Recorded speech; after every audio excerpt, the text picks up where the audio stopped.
তারকা চিহ্নিত প্রশ্নটি আমি উত্থাপন করলাম, পুরা প্রশ্ন যদি আমি পড়ি তাহলে কিন্তু অনেক সময় লেগে যায়। সুতরাং আমি আপনার দৃষ্টি আকর্ষণ করছি এই ব্যাপারে রেওয়াজ অনুযায়ী একটা কারেকশন দিবেন মাননীয় স্পিকার। মন্ত্রী, পুরা প্রশ্ন পড়ার কোনো সুযোগ নাই মাননীয় স্পিকার। তারকা চিহ্নিত প্রশ্নটি উত্থাপন করলাম, এটা হলো রেওয়াজ সংসদের। মাননীয় মন্ত্রী, আপনি যেটা বলেছেন সেটাও সঠিক। অনেক সংসদে আমি দেখেছি প্রশ্নকারী সদস্য দাঁড়িয়ে শুধু বলেন তারকা চিহ্নিত প্রশ্ন 130, দ্যাটস এনাফ। জি, তবে তিনি চাইলে 2 লাইনের প্রশ্ন তার নির্বাচনী এলাকার জনগণও শুনছে, সেই জন্য তাকে সুযোগ দেওয়া যায়। সময় কিন্তু অনেক সাশ্রয়।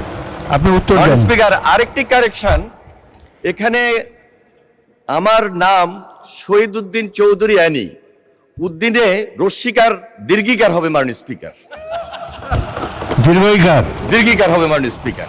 What is in a name? গোলাপকে যেই নামেই ডাকা হয় সুগন্ধ তো থাকবেই।